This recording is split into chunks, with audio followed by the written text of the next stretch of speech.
Welcome to CGS coaching. स्वागत है आपका आज की क्लास में। जल्दी से जल्दी सभी लोग कनेक्ट हो जाएंगे और मुझे एक बार कंफर्म करके बता दीजिए आवाज़ प्रॉपर आ रही है आप तक और वीडियो विजिबल है। एक बार कमेंट करके सभी लोग बताएंगे और जल्दी से जल्दी कनेक्ट हो जाएंगे। फिर हम डिस्कशन करना स्टार्ट करते हैं। ठीक है, तो आई थिंक क्लास स्टार्ट करनी चाहिए। आगे लोग जुड़ते रहेंगे।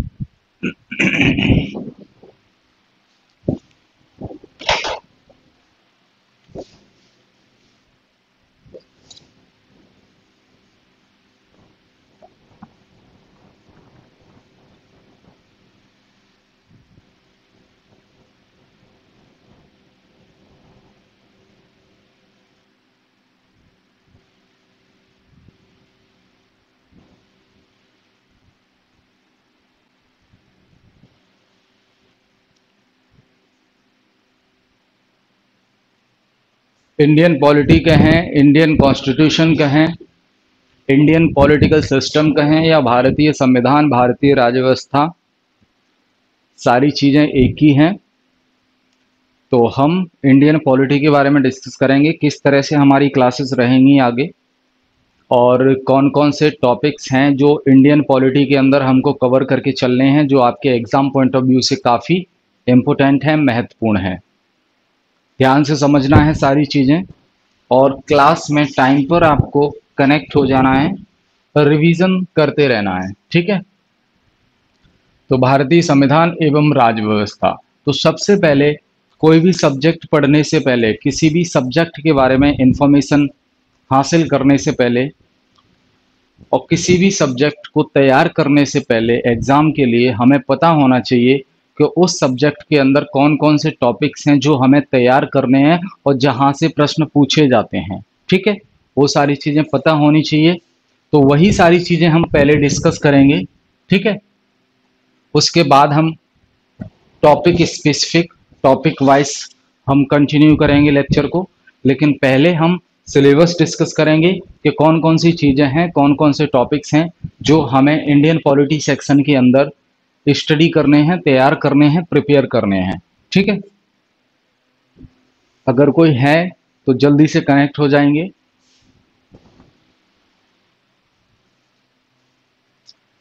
तो देखिए, आप नोट कर लीजिए, बाकी आपको पीडीएफ भी मिल जाएगी सिलेबस की।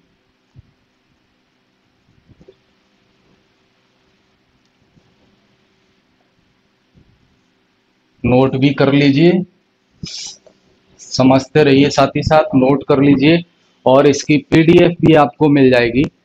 टेलीग्राम चैनल ज्वाइन कर लीजिएगा आप और जो अदर सोशल मीडिया प्लेटफॉर्म है उन पे फॉलो कीजिए सीजीएस कोचिंग को, तो वहाँ हर जगह आपको पीडीएफ इसकी मिल जाएगी। ठीक है, तो देखिए पहला टॉपिक हम डिस्कस करेंगे पार्लियामेंट। पार्लियामेंट हिंदी में इसे कहते हैं संसद। संसद, ठीक है। तो अब पार्लियामेंट में क्या हम डिस्कस करेंगे? पार्लियामेंट में हम डिस्कस करेंगे, एक तो राज्यसभा के बारे में समझेंगे, राज्यसभा के बारे में समझेंगे,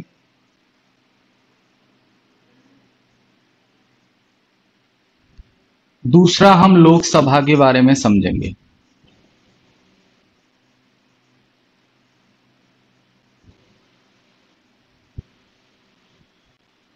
लोकसभा के बारे में समझेंगे, ठीक है।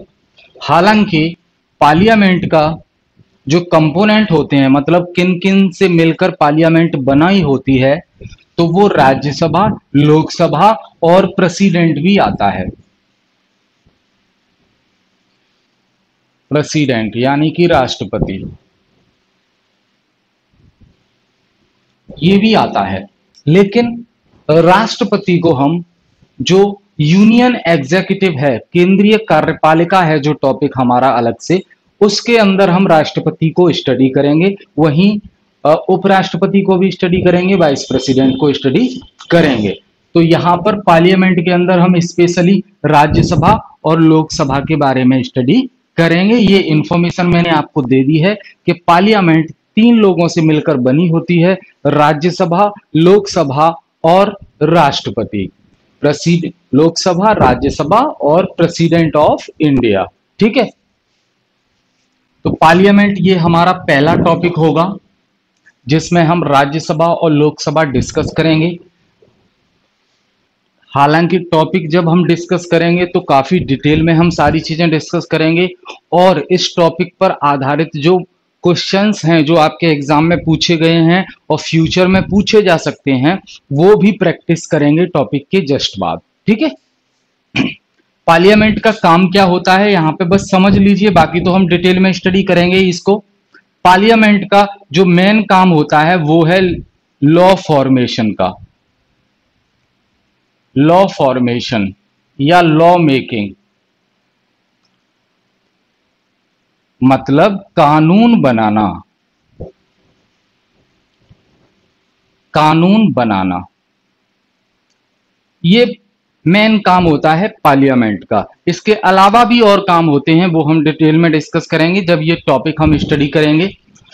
हम इंडियन पॉलिटी के जो टॉपिक स्टार्ट करेंगे डिस्कशन वो पार्लियामेंट से ही करेंगे, तो ये हमारा पहला टॉपिक होगा। ठीक है, तो अभी बेसिक अंडरस्टैंडिंग ले लीजिए आप सिलेबस के बारे में कि क्या हमें आगे इन फ्यूचर जो क्लासेस रहेंगी इंडियन पॉलिटी की उनमें हमें डिटेल में स्टडी करना है। तो ये हमारा पहला टॉपिक है पार्लियामेंट का। ये हमारा पहला टॉपिक है पार्लियामेंट का इंडियन पॉलिटी के अंदर, जिसमें हम राज्यसभा लोकसभा के बारे में पढ़ेंगे। पार्लियामेंट का काम क्या होता है, कानून बनाने का काम पार्लियामेंट का होता है। ठीक है, नोट करते रहिए, साथ ही साथ पीडीएफ भी में आपको मिल जाएगी।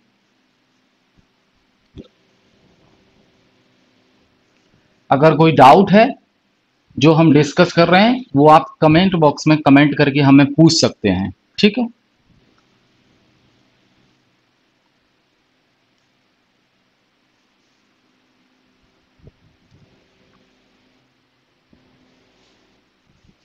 मैं आपको बता देता हूं, मेरा नाम है प्रेमपाल सिंह।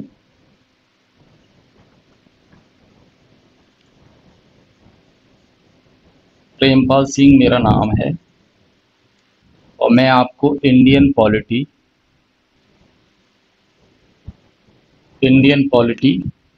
इस सेक्शन में पढ़ाऊंगा।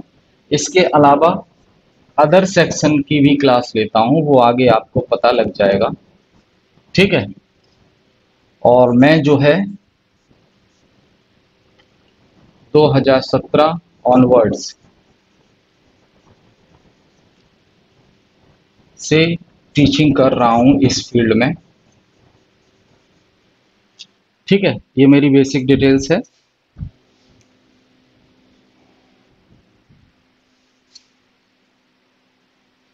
टेलीग्राम चैनल को आप जरूर ज्वाइन कर लीजिएगा, वहां पे आपको सारी पीडीएफ मिल जाएंगी, और जो अदर प्लेटफॉर्म है हमारे उन पे भी आप फॉलो कर लीजिए, तो वहां पर भी वो सारी चीजें अवेलेबल हो जाएंगी आपके लिए, जहां से आप उनका डाउनलोड करके इस्तेमाल कर सकते हैं।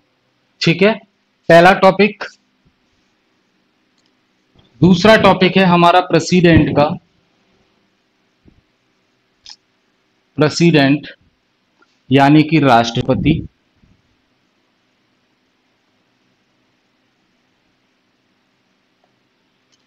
ये दूसरा टॉपिक होगा हमारा इंडियन पॉलिटी का, राष्ट्रपति, जिसके बारे में हम डिस्कस करेंगे। कोई डाउट है तो आप पूछ सकते हैं। ठीक, साथ ही साथ नोट करते रहिए, समझते रहिए, कोई डाउट है तो आप पूछ सकते हैं। तो प्रेसिडेंट का हमारा दूसरा टॉपिक रहेगा, इसमें हम सारी चीजें डिस्कस करेंगे कि प्रेसिडेंट का इलेक्शन कैसे होता है, इलेक्शन कैसे होता है, कैसे होता है, ये इनडायरेक्ट इलेक्शन होता है। सारी चीजें समझेंगे, घबराने की जरूरत नहीं है कि ये नई चीजें क्या है। हम ये प्रेसिडेंट डिटेल में डिस्कस करेंगे तो मैं सारी चीजें कवर कराऊंगा। ये इनडायरेक्ट इलेक्शन होता है प्रेसिडेंट का। इनडायरेक्ट इलेक्शन वो इलेक्शन होता है जिसमें जनता, भारत की जनता डायरेक्ट वोट नहीं देती है। तो ध्यान रखिएगा, राष्ट्रपति का जब चुनाव होता है तो राष्ट्रपति के चुनाव में भारत की जो जनता है वो पार्टिसिपेट नहीं करती है डायरेक्टली। ठीक है, तो कौन देता है फिर प्रेसिडेंट का, जब वोटिंग होती है तो वोट कौन देता है, ठीक है। तो वहां पे हमारे सांसद मतलब एमपी, मेंबर ऑफ पार्लियामेंट और विधायक, ये सभी लोग वोट देते हैं। डिटेल में हम चीजें देखेंगे। तो ध्यान रखिए, इनडायरेक्ट इलेक्शन होता है। क्यों? क्योंकि इसमें जनता वोट नहीं देती, और जिसमें जनता वोट देती है उसे हम डायरेक्ट इलेक्शन कहते हैं। जैसे कि प्राइम मिनिस्टर का इलेक्शन होता है, तो उसमें जनता, लोकसभा का जब इलेक्शन होता है 5 साल बाद, तो जनता वोट देने जाती है, तो उसे डायरेक्ट इलेक्शन कहते हैं। ठीक है। तो इलेक्शन के बारे में हम पढ़ेंगे। एलिजिबिलिटी, प्रेसिडेंट बनने के लिए योग्यता क्या होनी चाहिए, वो सारी चीजें देखेंगे। प्रेसिडेंट के पास पावर्स कौन कौन सी होती हैं, शक्तियां कौन कौन सी होती हैं राष्ट्रपति की, और अन्य चीजें,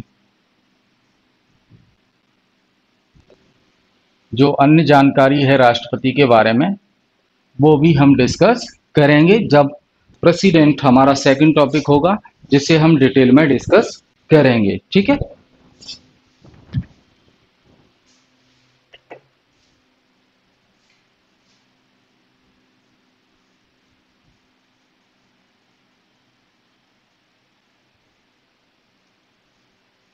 डाउट्स हैं अगर आपके तो पूछ सकते हैं कोई भी।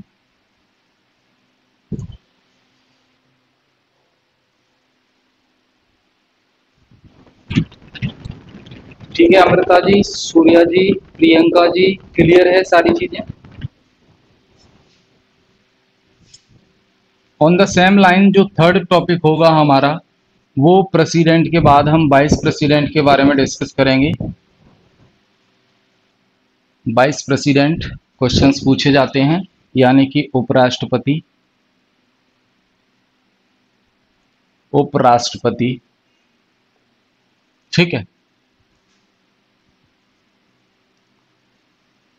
ध्यान दीजिए, उपराष्ट्रपति के बारे में भी हम इलेक्शन के बारे में देखेंगे। इलेक्शन, योग्यता क्या है वो भी देखेंगे। और जो उपराष्ट्रपति होता है, आगे चीजें आपको पता लग जाएंगी। जो उपराष्ट्रपति होता है या राज्यसभा का सभापति,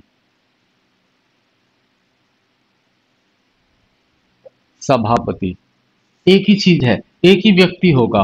जो भारत का उपराष्ट्रपति होगा वही जो है राज्यसभा का चेयरमैन होगा, राज्यसभा का सभापति होगा। ये सारी डिटेल आपको पता लगेगी आगे। ठीक है। और प्रेसिडेंट की जगह पर कैसे उपराष्ट्रपति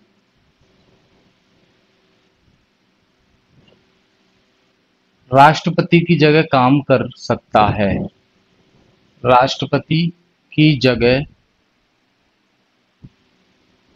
काम कर सकता है।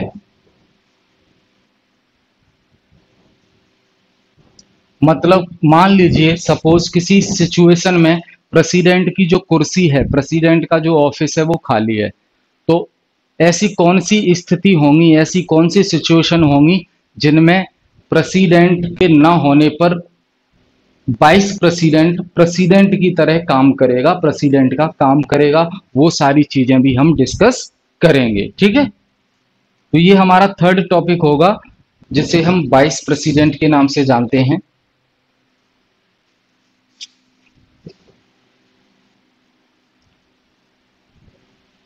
बिल्कुल टॉपिक वाइज हम सीक्वेंस वे में चलेंगे। इंडियन पॉलिटी में बिल्कुल भी दिक्कत नहीं आएगी, चाहे आप फ्रेशर हो, आपने पॉलिटी पढ़ी हो या नहीं पढ़ी हो, पॉलिटी पर आपकी कमांड पूरी होगी। और पॉलिटी सेक्शन से जो क्वेश्चंस पूछे जाएंगे उन्हें आप 101% अटेम्प्ट करके आएंगे। ठीक है। जो फोर्थ टॉपिक होगा हमारा, वो होगा प्राइम मिनिस्टर।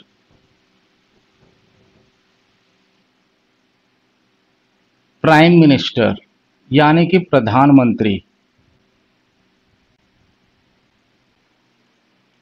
प्रधानमंत्री। इसके साथ हम council of minister, council of minister, जिसे हम शॉर्ट में COM कहते हैं, और अटॉर्नी जनरल, अटॉर्नी जनरल महान्यायवादी,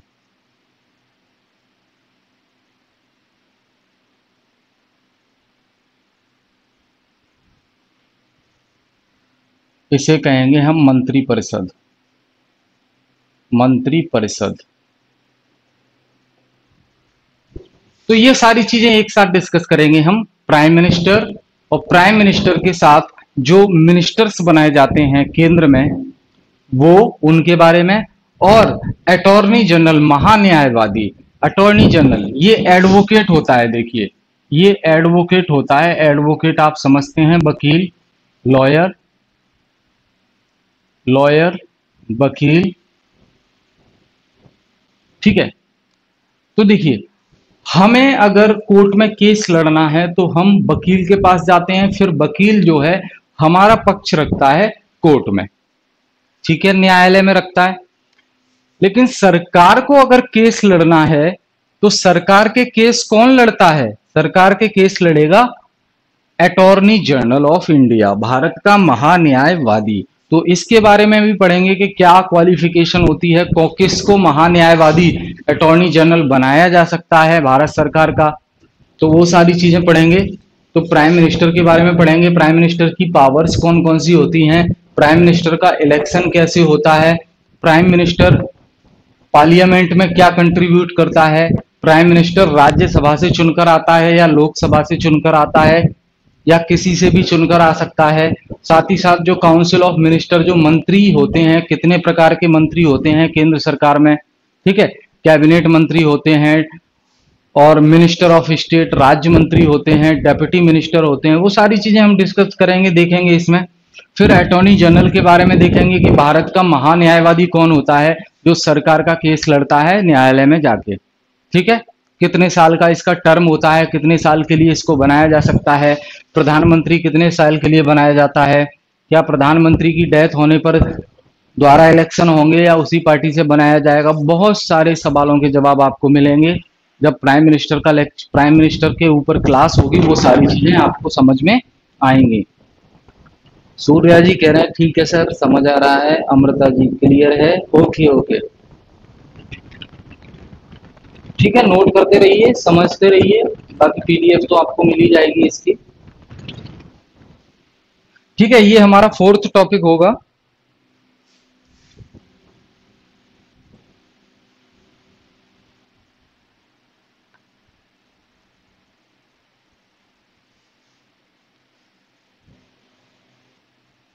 अब देखिए जो 5th टॉपिक है वो हम स्टेट के बारे में डिस्कस करेंगे। 5th टॉपिक, 5वां जो टॉपिक होगा हमारा स्टेट लेजिस्लेचर, स्टेट लेजिस्लेचर। मैं जानता हूं बहुत सारे डाउट्स आपके आ रहे होंगे, दिमाग में सवाल आ रहे होंगे कि ये नए नए वर्ड्स क्या हैं, लेजिस्लेचर, जुडिशरी, एग्जीक्यूटिव, सारी चीजें समझ आएंगी। बस आप अभी ध्यान रखिए कि कौन कौन से टॉपिक हमें पढ़ने हैं आगे की क्लासों में, वो आपको ध्यान रखने पड़ेंगे, और फिर उस टॉपिक के अंदर क्या पढ़ना है वो तो उस क्लास में आपको समझ आ जाएगा, ठीक है। स्टेट लेजिस्लेचर यानी कि राज्य की विधायिका, राज्य की विधायिका। हम जानते हैं हर स्टेट में इलेक्शन होता है और इलेक्शन के बाद चीफ मिनिस्टर बनाया जाता है हर स्टेट में। तो स्टेट के अंदर भी ऐसी बॉडी होती है जो कानून बनाने का काम करती है। केंद्र के लेवल पे देखा जाए, यूनियन लेवल पे देखा जाए, इंडिया लेवल पे देखा जाए तो सेंट्रल लेवल पर कानून बनाने का काम पार्लियामेंट करती है, मैंने डिस्कस अभी बताया आपको फर्स्ट टॉपिक में। लेकिन राज्यों के लेवल पर कानून बनाने का काम कौन करता है? तो राज्यों के लेवल पर कानून बनाने का काम स्टेट लेजिस्लेचर यानी कि राज्य की विधायिका करती है, ठीक है, राज्य की विधायिका करती है। इसके सदस्य कौन कौन होते हैं? उस राज्य के जो विधायक होते हैं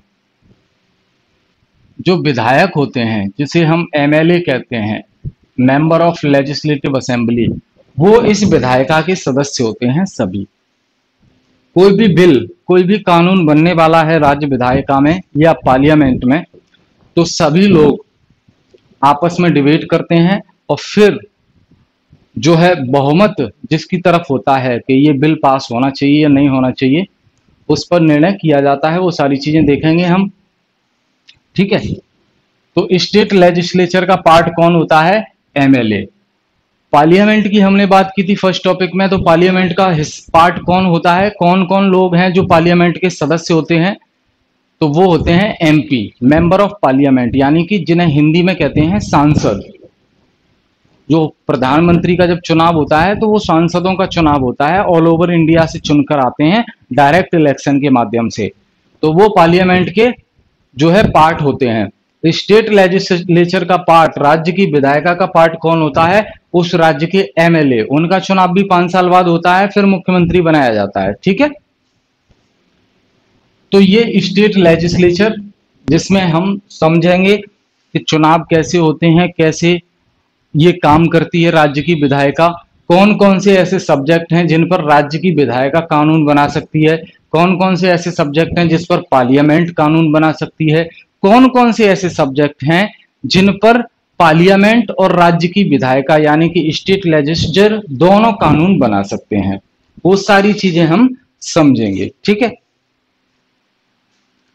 छठवां जो टॉपिक होगा हमारा, वो हम राज्य में देखिए गवर्नर होता है, गवर्नर राज्य में जो है गवर्नर होता है, जिसे हम राज्यपाल कहते हैं। हर राज्य का गवर्नर होता है, हर राज्य में गवर्नर होता है। हालांकि एक गवर्नर एक साथ एक से ज्यादा राज्यों को संभाल सकता है, लेकिन हर राज्य में गवर्नर होगा, चाहे वो एक ही गवर्नर हो 2 राज्यों का, लेकिन हर राज्य में गवर्नर होगा, क्योंकि ये एक संवैधानिक पोस्ट है। संवैधानिक यानी कि कॉन्स्टिट्यूशनल पद है ये गवर्नर का। तो गवर्नर कैसे बनाए जाते हैं, गवर्नर को कौन अपॉइंट करता है, गवर्नर बनने के लिए क्या क्वालिफिकेशन होनी चाहिए, जब राज्य में मुख्यमंत्री ऑलरेडी है तो उस राज्य में एक गवर्नर और बनाने से क्या होता है, और राज्य का गवर्नर कौन कौन से काम करता है, मुख्यमंत्री कौन कौन से काम करता है, क्या गवर्नर और मुख्यमंत्री में आपस में विवाद भी हो जाता है कभी कभी, और गवर्नर जब मुख्यमंत्री की सरकार चली जाती है तो कौन काम करता है, क्या गवर्नर काम करता है उस राज्य के लिए, वो सारी चीजें हम समझेंगे डिटेल में, ठीक है। तो ये हमारा छठवां टॉपिक होगा, गवर्नर, जो कि हर राज्य में अपना होता है गवर्नर। इसे कौन अपॉइंट करता है? केंद्र सरकार अपॉइंट करती है, प्रेसिडेंट अपॉइंट करता है केंद्र सरकार के कहने पर, ठीक है। वो भी चीजें हम देखेंगे, इसे नोट कर लीजिए आप।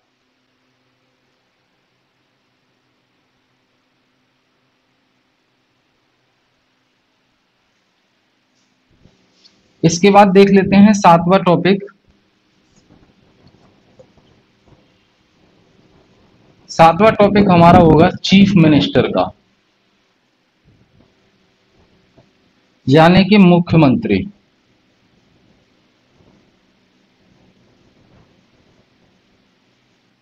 हर राज्य में मुख्यमंत्री होता है, तो मुख्यमंत्री क्या है, कैसे काम करता है, क्या क्वालिफिकेशन है, मुख्यमंत्री का इलेक्शन कैसे होता है, मुख्यमंत्री के साथ पावर्स कौन कौन सी होती हैं, वो सारी चीजें हम मुख्यमंत्री के बारे में, चीफ मिनिस्टर के बारे में डिस्कस करेंगे।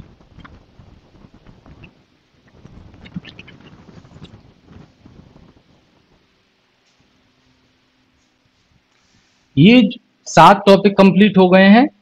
ये टॉपिक वाइज हम आगे की क्लास में डिस्कस करेंगे डिटेल में, पैनिक लेने की जरूरत नहीं है। बस अभी आपको ये याद रखना है कि जो जनरल नॉलेज का सेक्शन है आपके एग्जाम के लिए, उसमें जो इंडियन पॉलिटी वाला सब सेक्शन है उसके अंदर आपको कौन कौन से टॉपिक प्रिपेयर करने हैं और जो क्लास में प्रिपेयर करवाए जाएंगे, ये टॉपिक के नाम आपको याद रखने हैं। फिर सीक्वेंस वे में हमारी क्लास चलेगी, टॉपिक 1, टॉपिक 2, टॉपिक 3, इस तरह से हम सारी चीजें कवर करते चले जाएंगे। ठीक है, नोट कर लिया होगा सारी चीजें ये।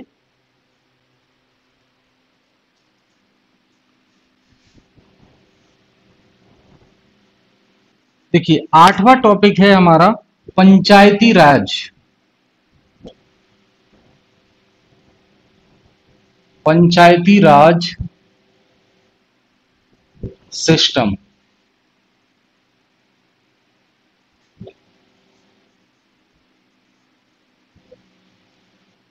पंचायती राज व्यवस्था, ये हमारा 8वां टॉपिक रहेगा।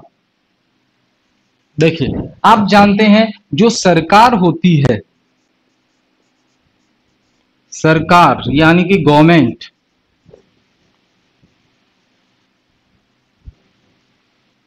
वो देखिए एक तो केंद्र के लेवल पर होती है, केंद्र स्तर पर, दूसरी होती है राज्य स्तर पर, राज्य स्तर पर, तीसरी होती है हमारी जिसे हम त्रिस्तरीय सरकार कहते हैं, त्रिस्तरीय, त्रिस्तरीय सरकार, या हम कहें थर्ड टियर गवर्नमेंट। इसे हम स्टेट गवर्नमेंट कहते हैं राज्य के लेवल पर जो होती है, और इसे हम यूनियन गवर्नमेंट कहते हैं जो केंद्र के लेवल पर होती है। तो ये 3 लेवल पर सरकार बनती है हमारे देश में, 3 लेवल पर सरकार काम करती है।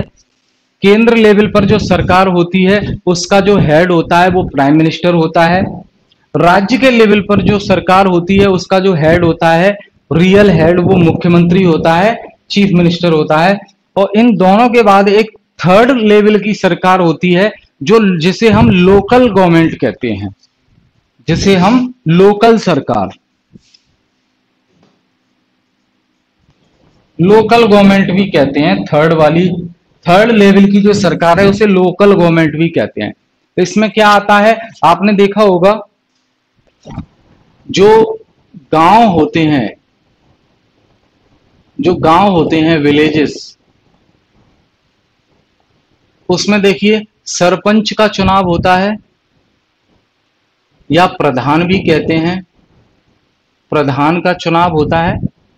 तो ये लोकल गवर्नमेंट में आते हैं। ये थर्ड लेवल की सरकार है जो गांव में बनती है, जिसका मुखिया प्रधान या सरपंच होता है। और वहीं जो शहर में बनती है, सिटी में जो बनती है, उसका मुखिया देखिए उसे हम पार्षद कहते हैं, पार्षद कहते हैं, या काउंसलर, वार्ड काउंसलर।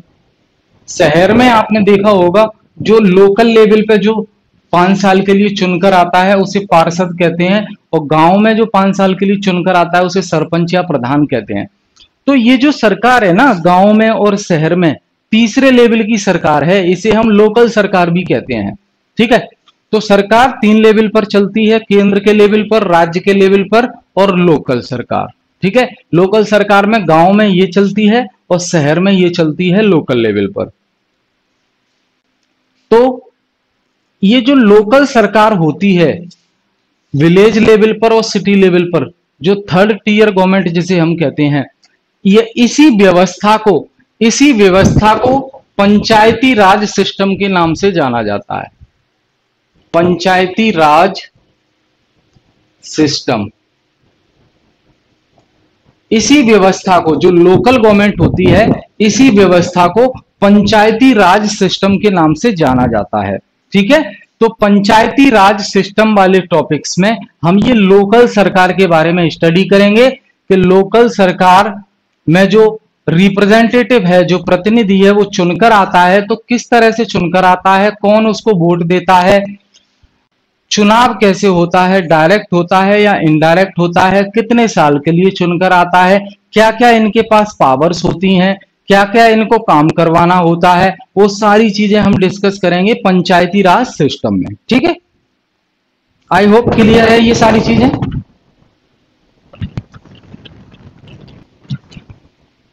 ठीक है प्रियंका तोमर जी, no doubt, okay.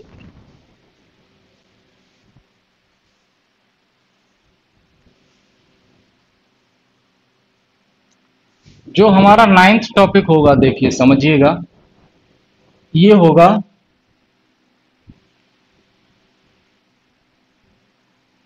Preamble of the Indian constitution.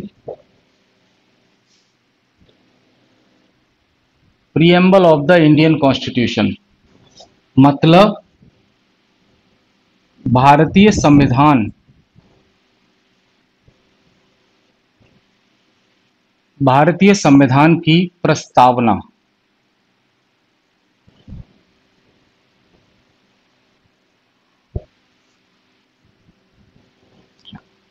ये हमारा 9th टॉपिक होगा। देखिए, मैं अगर एक लाइन में आपको बताना चाहूं, कोई भी बुक होती है, बुक को जब आप ओपन करते हैं तो फ्रंट में उसकी जो अपेंडिक्स दी रहती है, मतलब जो लिस्ट दी रहती है कि इस बुक में कौन से पेज पर कौन सा चैप्टर है। मान लीजिए पहले पेज पर बुक में चैप्टर का नाम दिया हुआ है और उसके आगे ब्रैकेट में लिखा हुआ है कि ये चैप्टर इस बुक में पेज नंबर इतने से लेके इतने तक है, वो रहता है।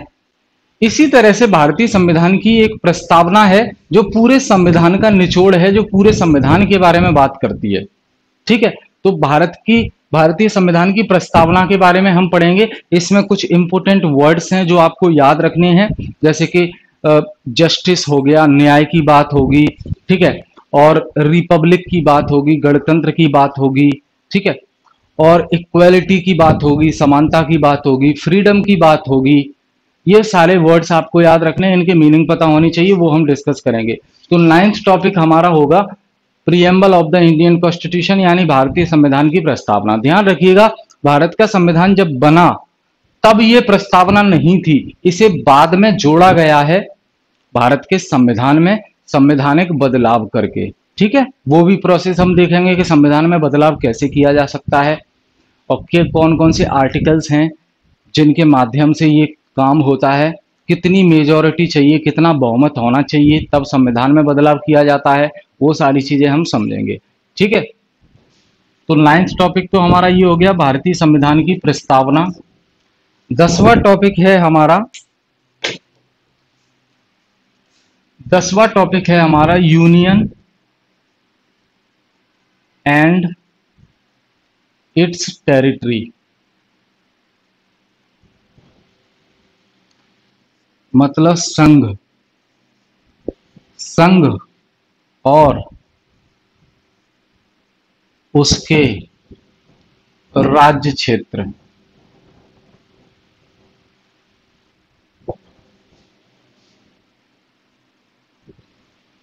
संघ और उसके क्षेत्र,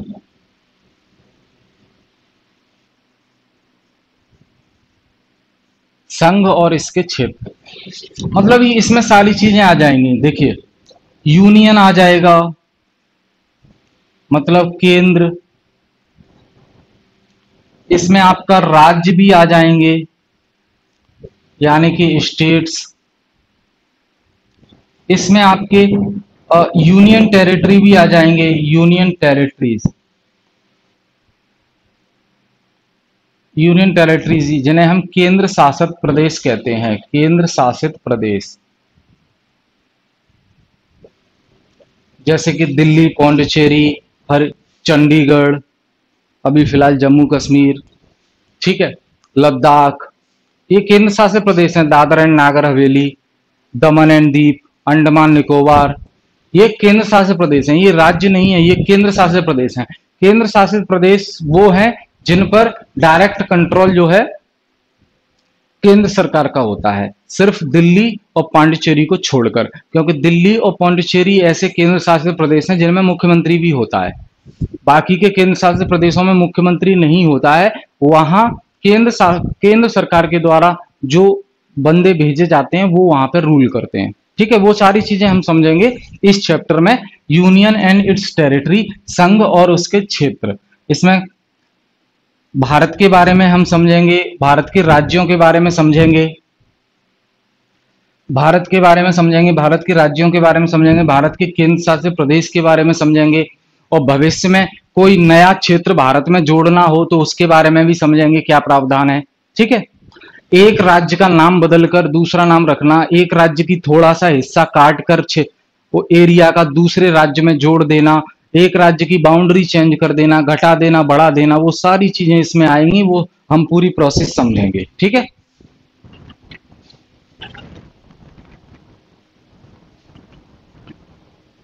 हाँ अमृता सिंह जी, मैंने बताया ना, पंचायती राज सिस्टम को ही लोकल गवर्नमेंट कहते हैं, लोकल सरकार कहते हैं। ठीक है, ठीक है अमृता जी, पंचायती राज सिस्टम के अंदर जो सरकार है उसे ही हम लोकल सरकार के नाम से जानते हैं, लोकल गवर्नमेंट के नाम से जानते हैं। बाकी तो केंद्र की सरकार अलग हो गई, राज्य की सरकार अलग हो गई, बची लोकल सरकार। तो वो उसके लिए पंचायती राज व्यवस्था है भारत में। उसके अंदर गांव और शहर में जो लोकल सरकार है, जो लोकल एरिया के विकास के लिए वो काम करती हैं। जो लोकल एरिया है उसके डेवलपमेंट के लिए लोकल गवर्नमेंट काम करती है, यानी कि पंचायती राज व्यवस्था बहुत जरूरी है। ठीक है, ठीक है अमृता जी, क्लियर हुआ आपका डाउट?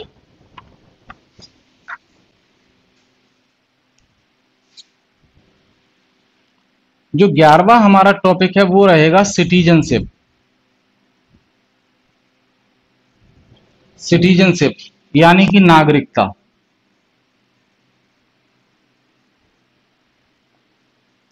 इसमें हम देखेंगे, इसमें हम देखेंगे कि कैसे भारत में किसी को नागरिकता मिलती है। भारत में नागरिकता कैसे मिलती है, और दूसरा देखेंगे कि नागरिकता कैसे छीनी जा सकती है। नागरिकता कैसे छीनी जा सकती है। ठीक है, इससे संबंधित जो अधिनियम है, संविधान में जो कानून है उसे भी हम पढ़ेंगे। वो कौन सा है? सिटीजनशिप, सिटीजनशिप एक्ट 1955 के बारे में पढ़ेंगे। ठीक है, और फिर अभी सीएए का मुद्दा आपने सुना होगा, जो लास्ट ईयर विवाद हुआ था, सीएए 2019 वाला, वो भी हम समझेंगे क्यों विवाद हुआ था नागरिकता को लेकर। ठीक है, तो नागरिकता वाले टॉपिक में हम पढ़ेंगे कि संविधान में क्या क्या नियम है, कि किसको नागरिकता दी जानी है, किससे नागरिकता छीन लेनी है। भारत में कैसी नागरिकता है? Single citizenship. ध्यान रखिए, इंडिया में एकल नागरिकता प्रणाली चलती है, एकल नागरिकता प्रणाली, यानी कि सिंगल सिटीजनशिप। Single citizenship. आप किसी भी राज्य के रहने वाले हो, आपके पास भारत की नागरिकता होनी चाहिए। ऐसा तो नहीं है कि जिस राज्य में आप रह रहे हो उस राज्य की भी नागरिकता का सर्टिफिकेट होना चाहिए आपके पास। तो इंडिया में सिंगल सिटीजनशिप है, और इंडिया का अगर कोई नागरिक है वो किसी दूसरे देश की अगर नागरिकता ले लेता है तो इंडिया की जो सिटीजनशिप है वो ऑटोमेटिक समाप्त हो जाएगी, फिर वो भारत का नागरिक नहीं कहलाएगा।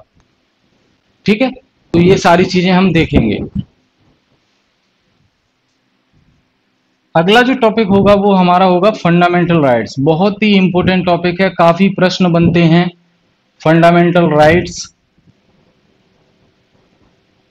यानी कि मौलिक अधिकार।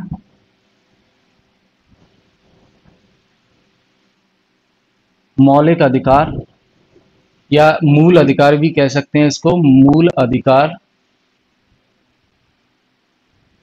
देखिए, जो फंडामेंटल राइट्स हैं, कुछ अधिकार भारत के संविधान ने भारत के नागरिकों को दिए हैं, जिनका अगर उल्लंघन होता है तो आप सुप्रीम कोर्ट, हाई कोर्ट में जा सकते हो न्याय मांगने के लिए कि मेरे इस अधिकार का जो मुझे संविधान द्वारा मिला है उसका उल्लंघन किया जा रहा है। जैसे कि समानता का अधिकार, एजुकेशन का अधिकार, घूमने फिरने की स्वतंत्रता, शोषण के विरुद्ध अधिकार, कोई छुआछूत की समाप्ति का, ये सारी चीजें, बहुत सारी चीजें हैं, इनसे प्रश्न बहुत ज्यादा आते हैं। काफी इंपॉर्टेंट टॉपिक है फंडामेंटल राइट्स, ठीक है। तो वो फंडामेंटल राइट्स के बारे में काफी लंबा चैप्टर है, तो इसमें हम डिटेल में डिस्कस करेंगे। फंडामेंटल राइट्स जो भारतीय संविधान के द्वारा कुछ अधिकार भारत के लोगों को दिए गए हैं, उन्हें कहते हैं फंडामेंटल राइट्स। और इनका उल्लंघन अगर कोई व्यक्ति करता है तो उस व्यक्ति के खिलाफ सुप्रीम कोर्ट, हाई कोर्ट जाया जा सकता है न्याय मांगने के लिए। कहा जा सकता है कि ये हमारा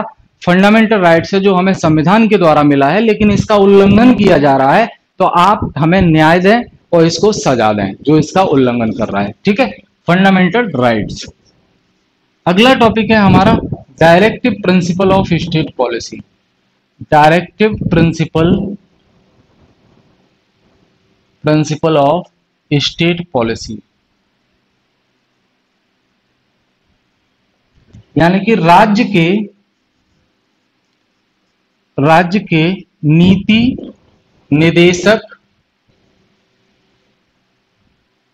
तत्व, ठीक है। देखिए डीपीएसपी क्या है, कुछ ये भी एक तरह की इंफॉर्मेशन है, एक तरह का सजेशन है जो भारतीय संविधान के द्वारा राज्यों को दिया जाता है। भारत में जो राज्य हैं उनको दिया जाता है कि आप जब भी कोई कानून बनाओ तो आपको ध्यान रखना है कि जनता के हित के लिए जो जरूरी चीजें हैं वो आपके कानून में शामिल होनी चाहिए। तो वो जरूरी चीजें कौन सी हैं जो राज्य सरकार जब कानून बनाए उसमें वो शामिल होनी चाहिए, तो वो जरूरी चीजें ही डीपीएसपी हैं जिन्हें राज्य मानकर चलेगा, राज्य को फॉलो करना है इन डीपीएसपी को। यहां पे अंतर समझिए, फंडामेंटल राइट जनता के लिए होते हैं, डायरेक्टिव प्रिंसिपल ये राज्य के लिए होते हैं, स्टेट के लिए होते हैं। इसका उल्लंघन होने पर आप सुप्रीम कोर्ट या हाई कोर्ट जा सकते हो। इसका उल्लंघन होने पर आप सुप्रीम कोर्ट या हाई कोर्ट नहीं जा सकते।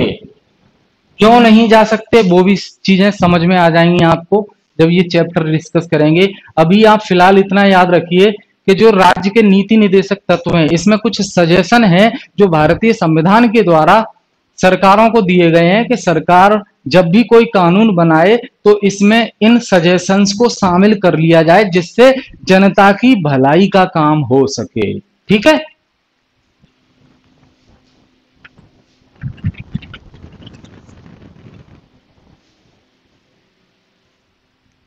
ठीक है, याद रहेगा ये। अगला 14 जो टॉपिक है वो है फंडामेंटल ड्यूटीज।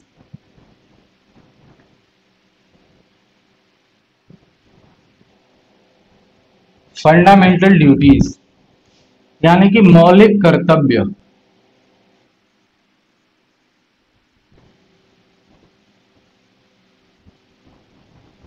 ड्यूटीज हम समझते हैं ड्यूटी, जॉब।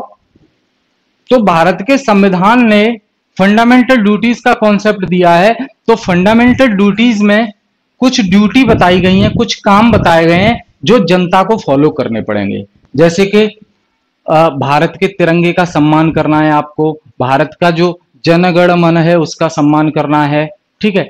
एक दूसरे के प्रति ब्रदरहुड की भावना बनाए रखना है, भाईचारे की भावना बनाए रखनी है, ठीक है।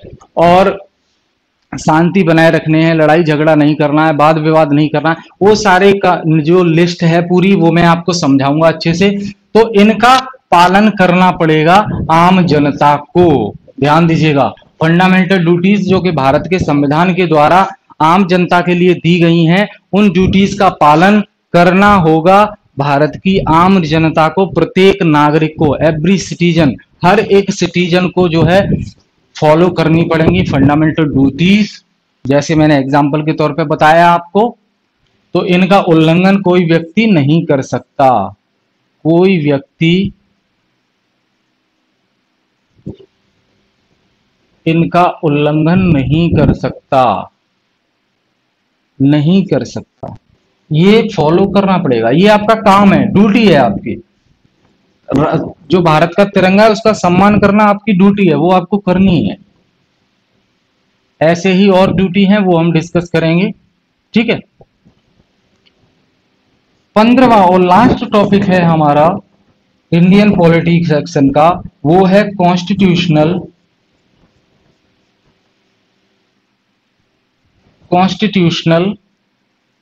And non constitutional.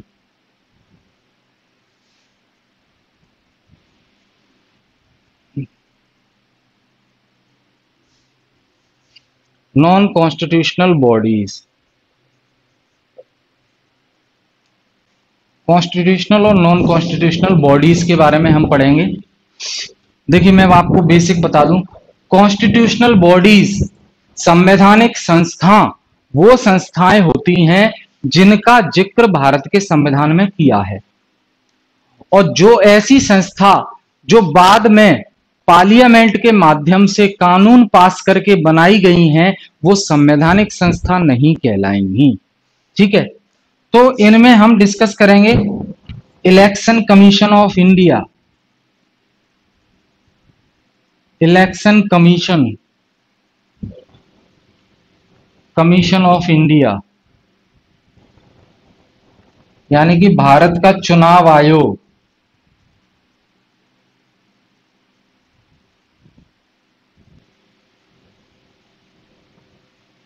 ये भारत का चुनाव आयोग जो चुनाव करवाता है, वो एक संवैधानिक संस्था है, कॉन्स्टिट्यूशनल बॉडी है, इसका जिक्र भारत के संविधान में किया गया है।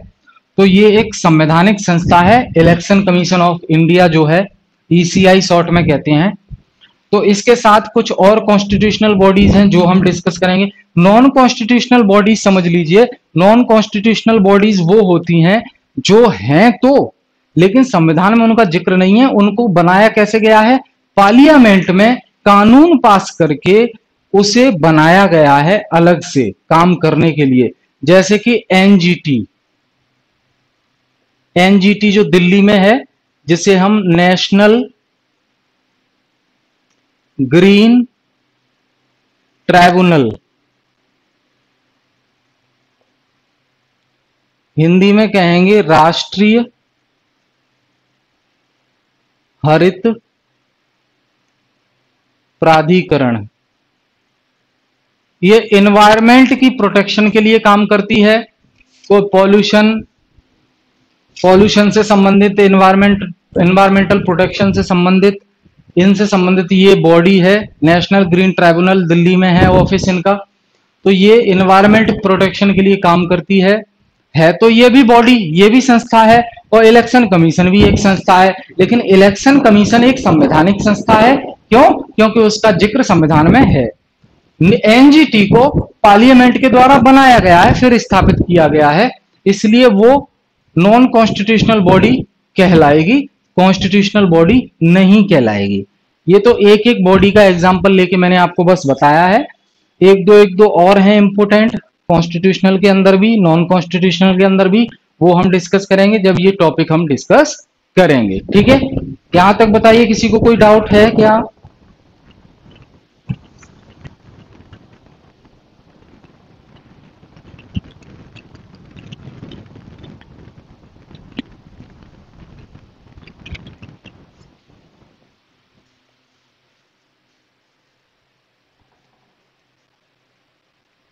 यहां तक किसी को कोई डाउट तो नहीं है? पूछ सकते हैं। No doubt. सूर्य ठाकुर, ठीक है। तो ये हमारा रहा पूरा कंप्लीट सिलेबस। इस सिलेबस को हम डिटेल में टॉपिक के हिसाब से सीक्वेंस वे में टॉपिक वाइज टॉपिक हम डिस्कस करेंगे आने वाली क्लासेस में, ठीक है। आज के लिए मैं एक टॉपिक डिस्कस कर देता हूं, एक जनरल इंट्रोडक्शन डिस्कस कर देता हूं पहले टॉपिक का, जो हमारे इंडियन पॉलिटी का अभी हमने सिलेबस डिस्कस किया है। उसका जो फर्स्ट टॉपिक है पार्लियामेंट, तो पार्लियामेंट के बारे में हम कुछ डिस्कस कर लेते हैं। बाकी तो अगली क्लास से जो है डिटेल में टॉपिक वाइज हमारी इंडियन पॉलिटी प्रॉपर वे में स्टार्ट हो जाएगी। ठीक है।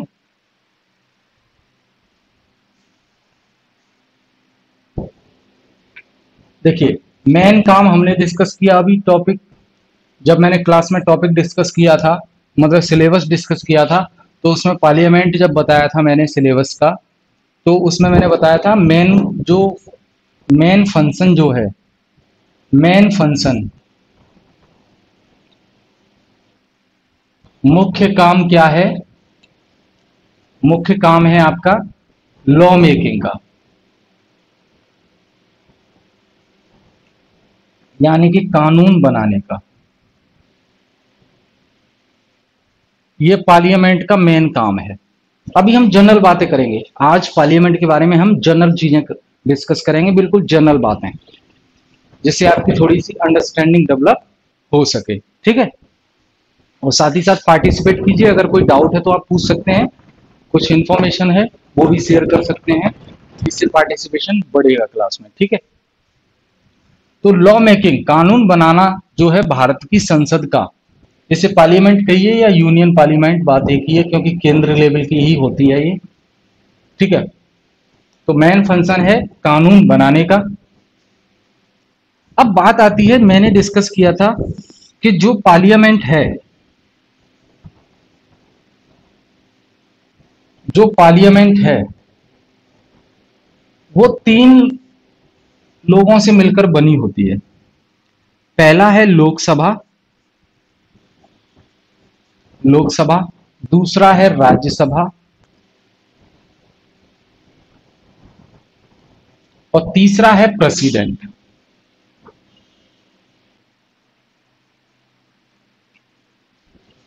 ठीक है। लोकसभा, सबका अपना अपना रोल है, यहां ध्यान से देखेंगे, सबका अपना अपना रोल है। लोकसभा, राज्यसभा और राष्ट्रपति।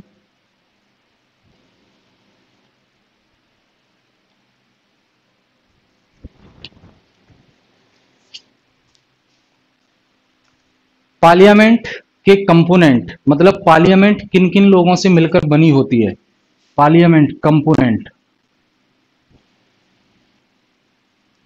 कंपोनेंट तत्व, तो लोकसभा, राज्यसभा और राष्ट्रपति। तो पार्लियामेंट तीन लोगों से मिलकर बनी होती है, बिल्कुल याद रखना है आपको, क्वेश्चन पूछा जाता है। लोकसभा, राज्यसभा और राष्ट्रपति, सबके अपना अपना काम है, सबकी अपनी अपनी भूमिका है, सब अपना अपना रोल प्ले करते हैं कानून बनाने में। क्यों? क्योंकि पार्लियामेंट का मेन काम है कानून बनाने का, और पार्लियामेंट लोकसभा, राज्यसभा और राष्ट्रपति से मिलकर बनी होती है। और तो कानून बनाने की जो प्रोसेस है, लॉ मेकिंग प्रोसेस है, उसमें तीनों का अपना अपना रोल है। तीनों में से किसी एक को भी हम इग्नोर नहीं कर सकते, तीनों पार्टिसिपेट करते हैं। जब लॉ बनाया जाता है, कोई भी कानून बनाया जाता है भारत देश में, तो उसमें तीनों पार्टिसिपेट करते हैं, तीनों की अपनी अपनी अलग अलग भूमिका है। ठीक है जी। अमृता सिंह जी, सही है, लॉ फॉर्मेशन का काम है, तो ये याद रहेगा। अब देखिए, यहां पे ध्यान देने वाली बात यह है कि कोई भी कानून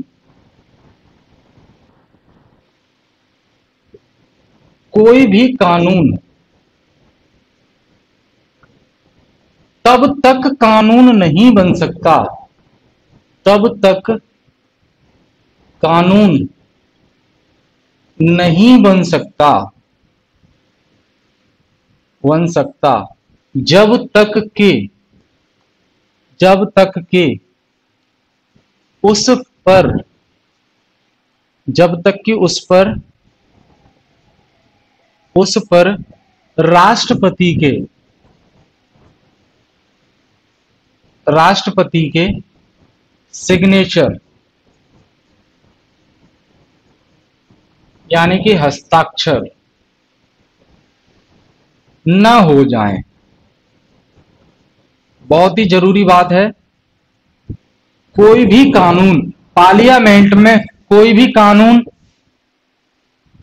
तब तक नहीं बना सकती जब तक फाइनली उस कानून पर हमारे प्रेसिडेंट ऑफ इंडिया के सिग्नेचर नहीं हो जाते हैं।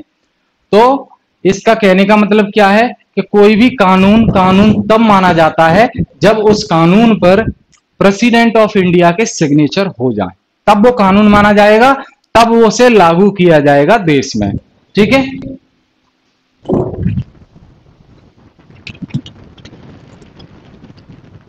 इसमें कोई डाउट है तो आप पूछ सकते हैं। क्लियर है सारी चीजें? बिल्कुल बेसिक बेसिक चीजें मैं डिस्कस कर रहा हूं आज। बाकी तो इस टॉपिक को डिटेल में थोड़ा टेक्निकल लेके चलेंगे, थोड़ा और डेप्थ में जाएंगे इस टॉपिक की। अभी मैं जनरल बातें कर रहा हूं क्योंकि इस टॉपिक को मैं क्लास में शुरू करता हूं तो जो बेसिक कंफ्यूजन है ये बहुत रहता है स्टूडेंट्स को, तो मैं नहीं चाहता कि बेसिक कंफ्यूजन रहे। बेसिक बेसिक चीजें हम डिस्कस कर लें तो आपकी एक बेसिक अंडरस्टैंडिंग बन जाए पार्लियामेंट टॉपिक से संबंधित। फिर हम जब इसमें आर्टिकल्स डिस्कस करेंगे, काम डिस्कस करेंगे और जो कुछ एक्स्ट्रा फैक्ट्स हैं वो डिस्कस करेंगे तो वो आपको आसानी से समझ में आ जाएंगे। अभी अगर बेसिक चीजों में ही आप कंफ्यूज बने रहे तो आगे की चीजें पार्लियामेंट के बारे में जो हम डिस्कस करेंगे वो समझने में बड़ी समस्या आएगी। तो ये अभी आपको क्या करना है, यहाँ जो जो बातें मैं कर रहा हूं वो आपको क्लियर होनी चाहिए। अगर वो बातें क्लियर नहीं है तो आप मुझे तुरंत पूछ सकते हैं कि सर ये चीज क्लियर नहीं है, इसको आप दोबारा से बता दीजिए। ठीक है, समझ पा रहे हैं आप लोग?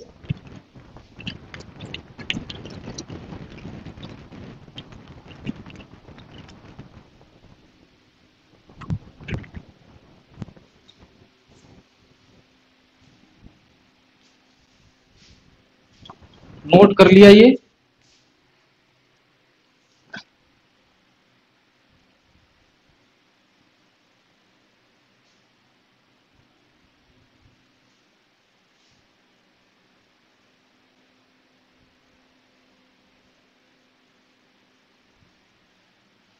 देख लीजिए एक बार, कोई डाउट हो पूछ लीजिए, क्योंकि तो बाद में फिर स्टूडेंट को याद आता है, जब घर पे आप रिवाइज करेंगे तब याद आएगा कि ये क्या था।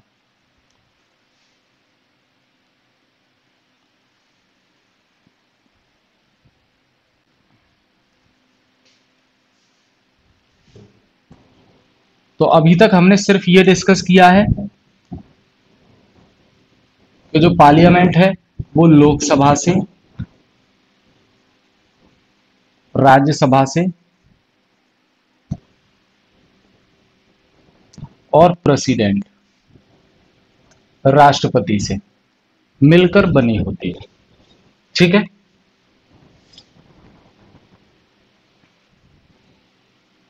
अब प्रोसेस क्या होता है देखिए,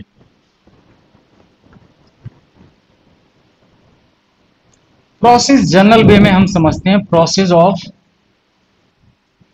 लॉ मेकिंग, कानून बनाने की प्रक्रिया, कानून बनाने की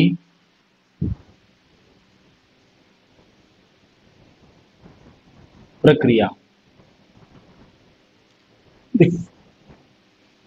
पहले राज्यसभा या लोकसभा में वो बिल के रूप में, बिल यानी विधेयक, विधेयक के रूप में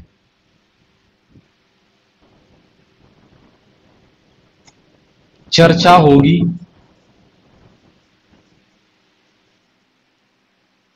और फिर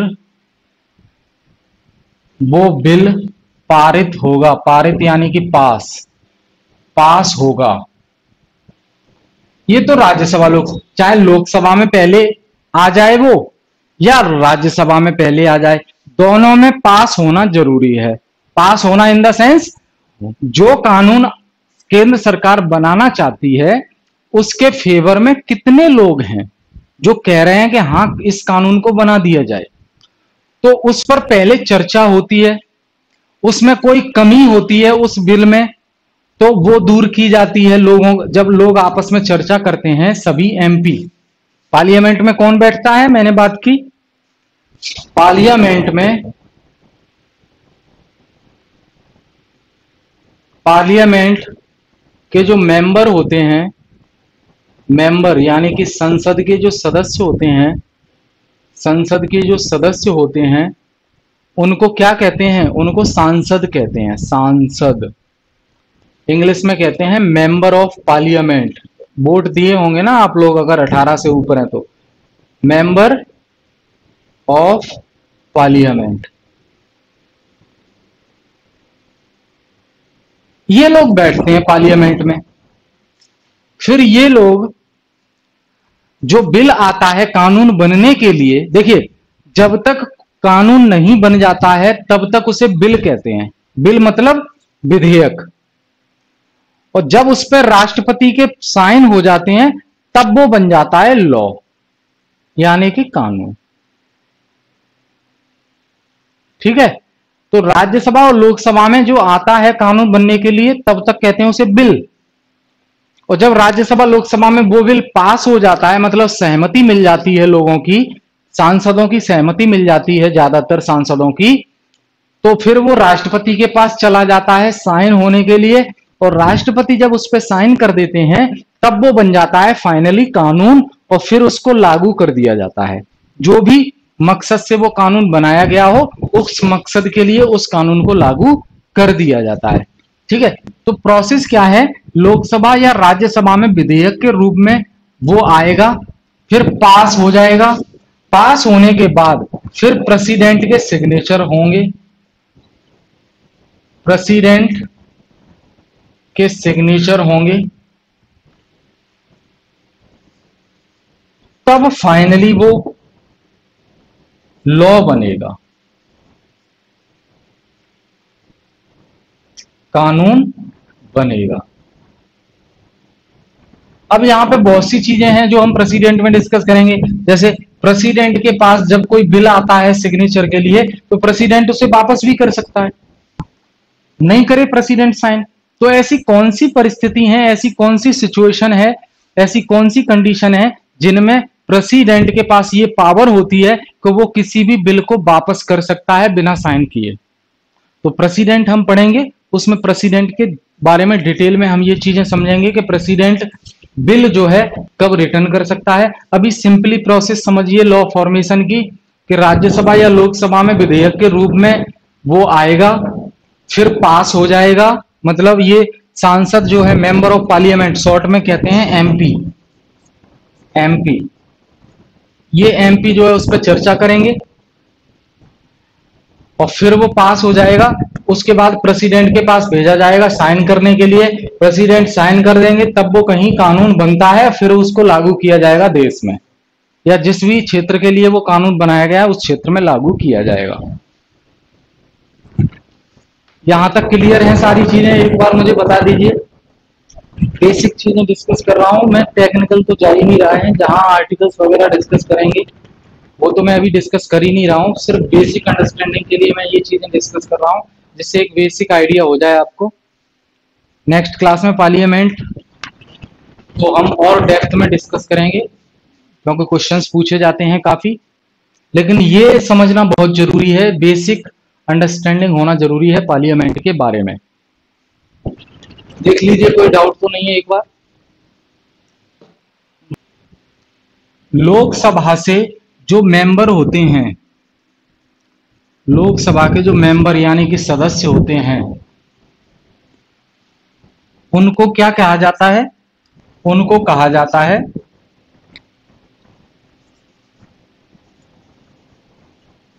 मेंबर ऑफ पार्लियामेंट, पार्लियामेंट यानी कि एमपी, लोकसभा।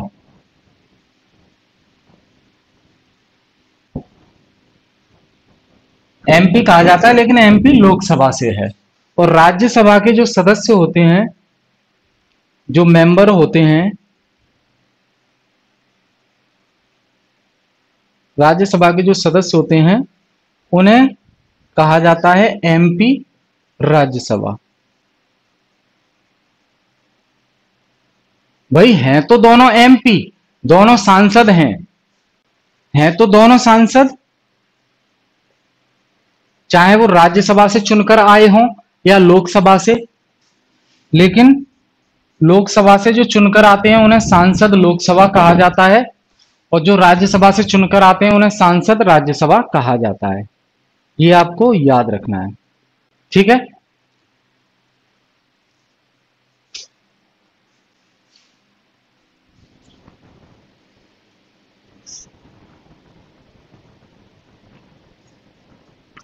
और राज्यसभा का जो चुनाव होता है वो इनडायरेक्ट होता है,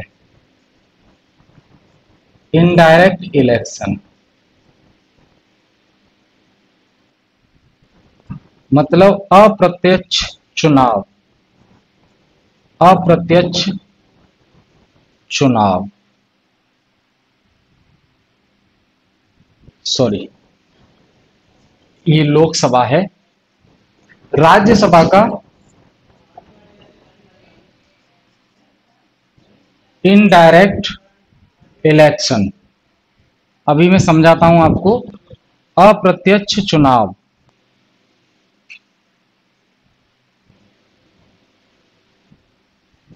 और जो लोकसभा से मेंबर चुनकर आते हैं उनका चुनाव डायरेक्ट चुनाव होता है, डायरेक्ट इलेक्शन, मतलब प्रत्यक्ष चुनाव।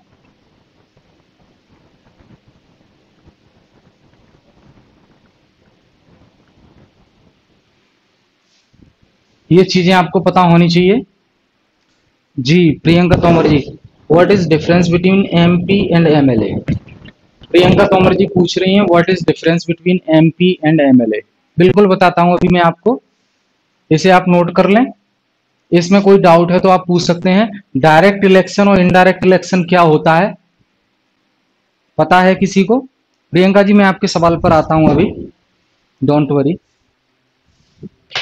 डायरेक्ट इलेक्शन और इनडायरेक्ट इलेक्शन में क्या डिफरेंस होता है, अभी मैंने शुरुआत की क्लास में चर्चा की थी। अगर याद है तो बता पाएंगे तो बता दीजिए। डायरेक्ट इलेक्शन और इनडायरेक्ट इलेक्शन में क्या डिफरेंस होता है? क्यों हम कह रहे हैं कि लोकसभा में डायरेक्ट इलेक्शन होता है? लोकसभा के सदस्यों का जो मेंबर है वो चुनकर जो आते हैं वो डायरेक्ट इलेक्शन के माध्यम से चुनकर आते हैं। राज्यसभा के जो मेंबर हैं वो इनडायरेक्ट इलेक्शन के माध्यम से चुनकर आते हैं।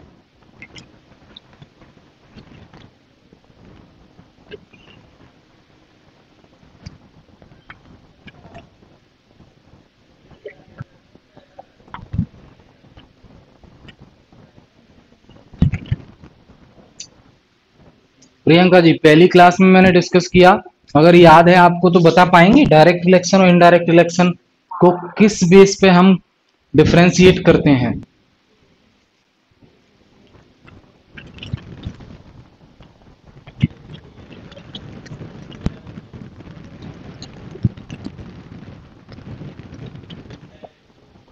चलिए प्रियंका तोमर जी के सवाल का जवाब दे देता हूं मैं। इसे बताइए, अगर कोई कोशिश करे तो बताइए। प्रियंका तोमर जी का सवाल है कि सर एमपी और एमएलए क्या डिफरेंस है? डिफरेंस है, सबसे पहले समझिए, सिलेबस मैंने डिस्कस किया उसमें बताया आपको। यूनियन लेजिस्लेचर, यूनियन लेजिस्लेचर मतलब केंद्रीय विधायिका, क्या है? पार्लियामेंट। केंद्रीय विधायिका मतलब विधायिका in the sense, legislature in the sense जहां लॉ बनाए जाते हैं। तो केंद्रीय विधायिका क्या है? पार्लियामेंट। और पार्लियामेंट के सदस्यों को हम कहते हैं एमपी, ध्यान दीजिएगा। दूसरा आता है हमारा स्टेट लेजिस्लेचर, स्टेट लेजिस्लेचर मतलब राज्य विधायिका, राज्य विधायिका जो क्या है? State assembly. स्टेट असेंबली मतलब विधानसभा,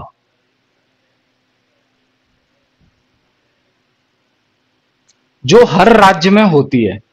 तो विधानसभा के जो सदस्य होते हैं उन्हें एमएलए कहते हैं। ये राज्य के लेवल पर कानून बनाने में भाग लेते हैं और केंद्र के लेवल पर कानून बनाने में जो भाग लेते हैं उसे एमपी कहते हैं और संसद के सदस्य होते हैं। भाई मुख्यमंत्री का जो चुनाव होता है तो वो विधानसभा का चुनाव कहते हैं ना उसको, और जो प्रधानमंत्री का चुनाव होता है उसे संसद का चुनाव कहते हैं, जिसमें राज्यसभा लोकसभा आते हैं। और जो राज्य का मुख्यमंत्री का चुनाव होता है उसे विधानसभा का चुनाव कहा जाता है। और विधानसभा के चुनाव में जो सदस्य चुनकर आते हैं वोट के माध्यम से उन्हें विधायक कहा जाता है। विधायक यानी कि एमएलए, विधायक यानी कि एमएलए, और एमपी मतलब सांसद। केंद्र के लेवल पर ये कानून बनाते हैं और राज्य के लेवल पर ये कानून बनाते हैं। प्रियंका तोमर जी क्लियर है?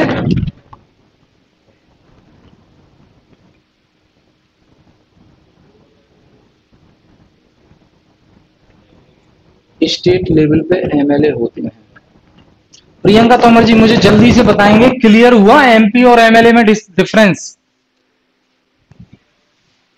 बाकी आगे और आने वाली क्लासेस में क्लियर हो जाएगा, जहां हम स्टेट लेजिस्लेचर अलग से हम डिस्कस करेंगे और यूनियन लेजिस्लेचर में पार्लियामेंट हमारा चल ही रहा है, वो आगे हम और इन डेप्थ में डिस्कस करेंगे पार्लियामेंट को। अभी फिलहाल के लिए मुझे बताइए एमपी और एमएलए में जो डिफरेंस करने वाला जो डाउट था आपका वो क्लियर हुआ? एमपी होते हैं यूनियन लेवल पर और एमएलए होते हैं राज्य के लेवल पर। काम दोनों का एक ही है, लेजिस्लेचर का हिस्सा, लेजिस्लेचर के सदस्य होते हैं। केंद्र के लेवल पर लेजिस्लेचर यानी विधायिका कौन होती है? पार्लियामेंट। और राज्य के लेवल पर लेजिस्लेचर यानी कि विधायिका कौन होती है? स्टेट असेंबली, जिसे हम विधानसभा कहते हैं हिंदी में। प्रियंका तोमर जी क्लियर है? चलिए बहुत अच्छी बात है।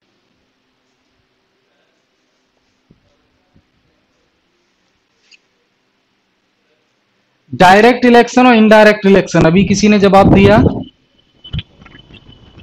अमृता सिंह, प्रियंका तोमर जी ने बात की। ठीक है प्रियंका तोमर जी ने आपने सही बताया। डायरेक्ट इलेक्शन, डायरेक्ट चुनाव वो चुनाव होते हैं जिसमें जनता वोट करे, जनता वोट करे। इनडायरेक्ट इलेक्शन वो इलेक्शन होते हैं जिसमें जनता वोट न दे,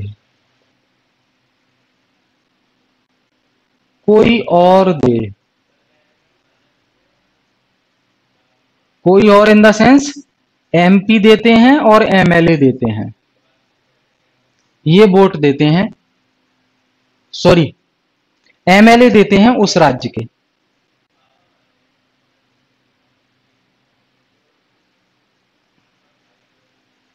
राज्यसभा से जो सांसद का चुनाव होता है उस चुनाव में वोट कौन देता है? उस राज्य के एमएलए यानी कि विधायक।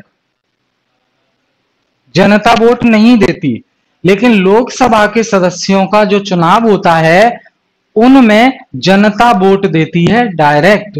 इसलिए लोकसभा के चुनाव को डायरेक्ट इलेक्शन कहा जाता है और राज्यसभा के चुनाव को इनडायरेक्ट इलेक्शन कहा जाता है। तो लोकसभा के चुनाव में तो जनता वोट दे रही है डायरेक्ट, तो राज्यसभा के चुनाव में कौन वोट देगा जनता की जगह? उस राज्य के विधायक वोट देंगे, उस राज्य के विधायक राज्यसभा के सांसद चुनेंगे वोट देकर। ठीक है। अमृता सिंह, जनता द्वारा चुने हुए प्रत्याशी, रिप्रेजेंटेटिव। जी हां, राज्यसभा में वोट कौन देगा? एमएलए, जो एमएलए जनता के द्वारा चुने जाते हैं। वही एमएलए का जब चुनाव होता है तो जनता वोट देती है डायरेक्ट और फिर एमएलए वोट देते हैं राज्यसभा का सदस्य चुनने के लिए।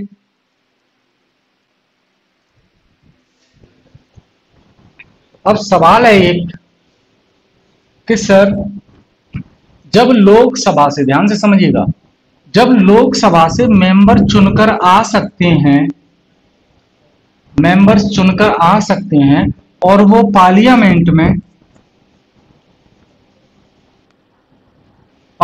में डिबेट करके, डिबेट यानी चर्चा करके लॉ बना सकते हैं, लॉ यानी कि कानून बना सकते हैं, तो फिर राज्यसभा से सदस्य चुनने की जरूरत क्या है? राज्यसभा का ऑप्शन क्यों रखा है? भारत के संविधान में राज्यसभा का ऑप्शन क्यों रखा है? जब सदस्य ही चुनने हैं हमें पार्लियामेंट के, जो कानून बना सकें संसद में बैठ के, तो लोकसभा है, तो फिर राज्यसभा की जरूरत क्या है? तो देखिए, राज्यसभा को इंट्रोड्यूस करने का एक अपना अलग मकसद है। हम जानते हैं लोकसभा का चुनाव डायरेक्ट चुनाव होता है और राज्यसभा का चुनाव इनडायरेक्ट चुनाव होता है। लोकसभा से तो सभी लोग चुनकर आ जाते हैं जो चर्चित होते हैं, फेमस होते हैं अपने अपने क्षेत्र में, जनता उन्हें वोट देके पार्लियामेंट में भेज देती है जिताकर, ठीक है।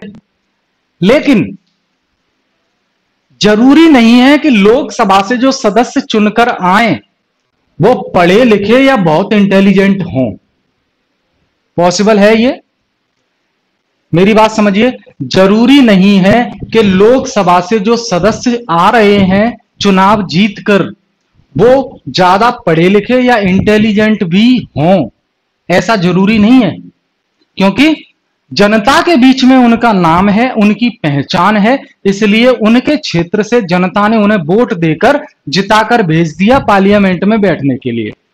लेकिन भैया देश चलाना है, देश चलाना है, कोई छोटा मोटा काम नहीं है।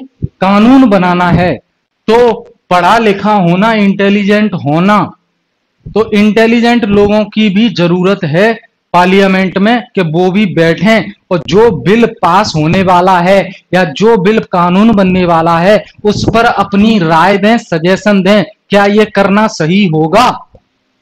तो सजेशन, राय और इंटेलिजेंसी ये किसके अंदर देखने को मिलेगी? यहां तो पॉसिबल नहीं है।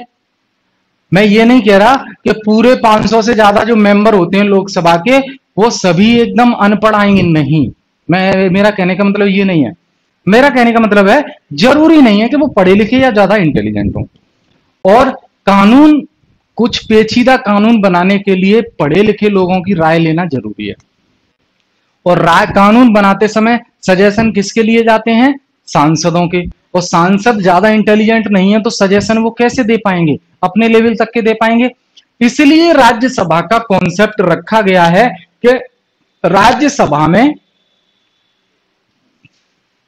अपने अपने सब्जेक्ट में मास्टर, सब्जेक्ट एक्सपर्ट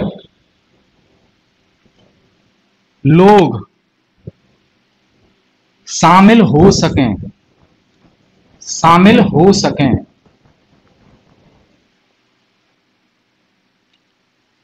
इसीलिए राज्यसभा का कॉन्सेप्ट रखा गया है। राज्यसभा का कॉन्सेप्ट रखा गया है। अब क्या होता है, इसमें जो 245 सदस्य होते हैं टोटल, मतलब ऑल ओवर इंडिया से 245 सदस्य चुने जाते हैं राज्यसभा के, जिसमें 245 में हर राज्य की राज्यसभा की सीटें अलग अलग बांट दी गई हैं, ठीक है।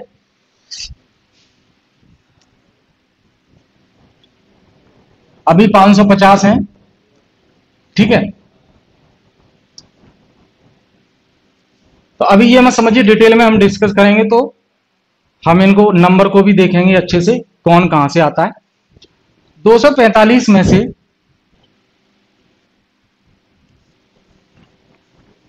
12 लोगों को राष्ट्रपति नॉमिनेट करता है।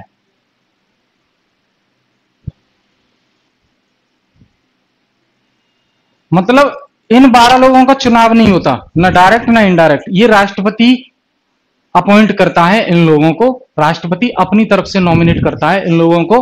तो ये 12 लोग होते कौन से हैं? ये 12 लोग वो होते हैं जिसे साहित्य का ज्ञान है, साहित्य से, कला से, विज्ञान से,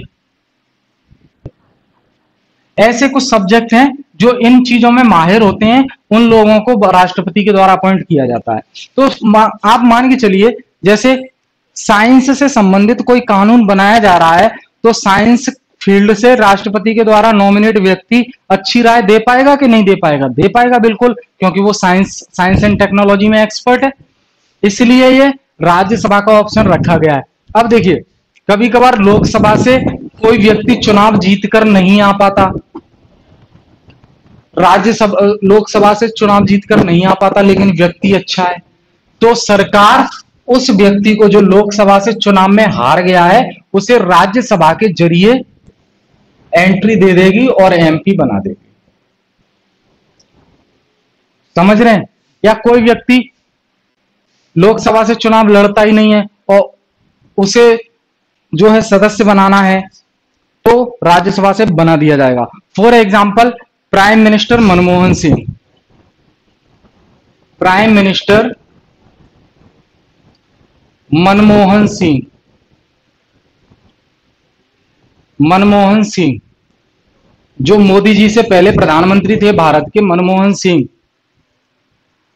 वो लोकसभा से चुनाव जीतकर नहीं आए, तो उन्हें राज्यसभा के माध्यम से एमपी बना दिया गया और प्रधानमंत्री वही बनेगा जो एमपी होगा ऑलरेडी। प्रधानमंत्री बनने के लिए लोकसभा या राज्यसभा का सदस्य होना जरूरी है, ध्यान रखिए। तो लोकसभा से तो थे नहीं, वो चुनाव नहीं लड़ सकते थे, तो राज्यसभा के माध्यम से उन्हें एंट्री दे दी पार्लियामेंट में और फिर उन्हें बना दिया प्राइम मिनिस्टर। क्यों? प्राइम मिनिस्टर के लिए शर्त है, प्राइम मिनिस्टर उसे ही बनाया जा सकता है जो या तो लोकसभा का सदस्य हो या राज्यसभा का सदस्य हो, और इन दोनों में से किसी का सदस्य नहीं है उसे भी प्राइम मिनिस्टर बनाया जा सकता है। लेकिन प्राइम मिनिस्टर बनने के बाद 6 महीने के अंदर अंदर या तो लोकसभा से सदस्यता लेनी होगी या राज्यसभा से सदस्यता लेनी होगी। 6 महीने तक अगर आप किसी भी हाउस से सदस्यता नहीं लेते हैं तो आप प्रधानमंत्री पद से हटा दिए जाओगे। इतने में कोई डाउट है किसी को?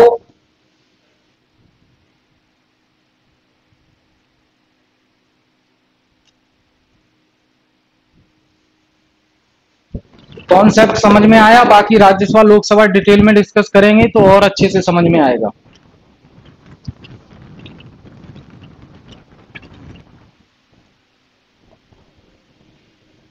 कमेंट करके मुझे बताइए क्लियर है सारी चीजें? प्रियंका जी, अमृता जी,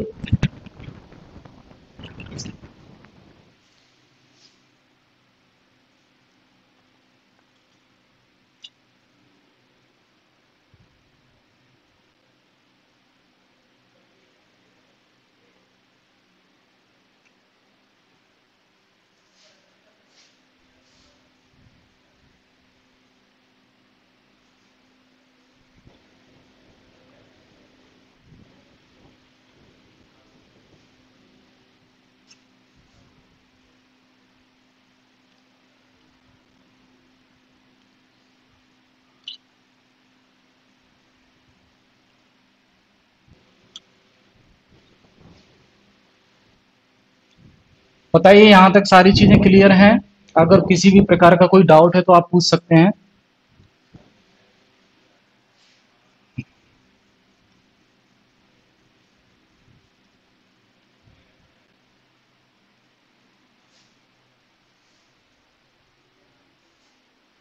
जी क्लियर है? चलिए ठीक है।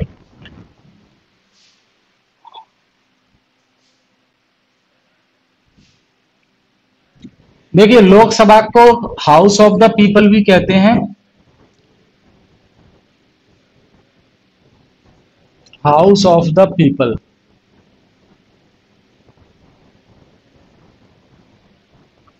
और राज्यसभा को कहते हैं council of state, council of states.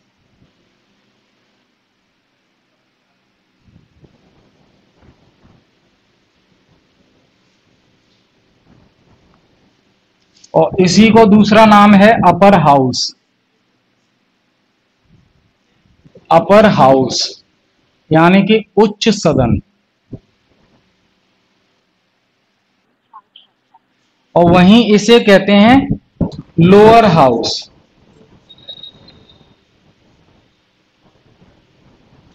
यानी कि निचला सदन।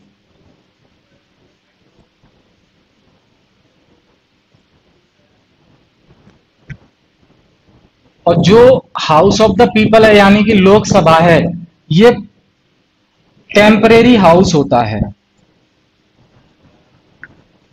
टेम्परेरी हाउस मतलब 5 साल बाद या 5 साल से पहले ये खत्म हो जाता है, फिर दोबारा से चुनाव होते हैं लोकसभा के, तब ये हाउस फिर से बनता है। लेकिन जो राज्यसभा है ये परमानेंट हाउस होता है। परमानेंट हाउस यानी कि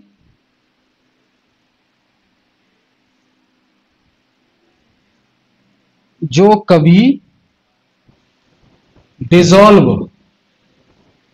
डिसॉल्व यानी कि खत्म नहीं होता।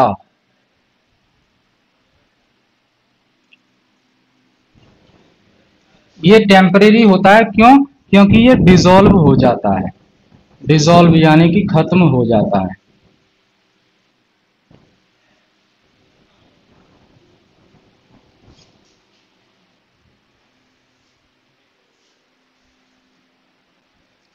तो लोकसभा को हम कई अलग अलग नामों से जानते हैं, राज्यसभा को कई अलग अलग नामों से जानते हैं। याद रखना है आपको, किसी भी नाम से क्वेश्चन पूछा जा सकता है, कंफ्यूज बिल्कुल नहीं होना है। अब राज्यसभा परमानेंट हाउस होता है, लोकसभा परमानेंट नहीं होता है। इसके पीछे क्या वजह है, क्या कारण है, वो हम राज्यसभा लोकसभा में डिस्कस करेंगे। अभी के लिए बेसिक अंडरस्टैंडिंग आपको रहनी है, बिल्कुल कंफ्यूज नहीं होना है, ठीक है।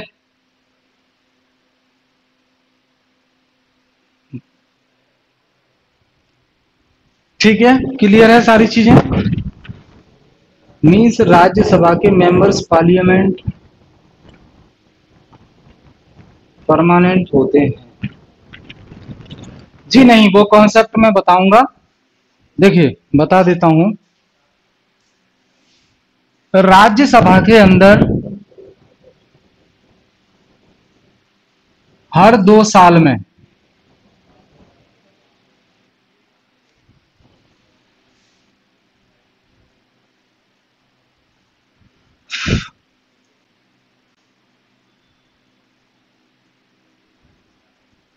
प्रत्येक 2 वर्ष में, 2 वर्ष में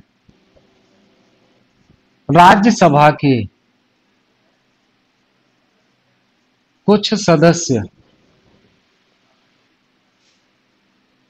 रिटायर हो जाते हैं, रिटायर होते रहते हैं। तो रिटायर होने के बाद जो वैकेंसी खाली हो जाती है सीट, उसके लिए फिर चुनाव हो जाते हैं। तो इस तरह ये सिलसिला चलता रहता है, ये परमानेंटली खत्म नहीं होता है कभी हाउस। लेकिन लोकसभा 5 साल बाद, 5 साल में या उससे पहले खत्म हो जाता है।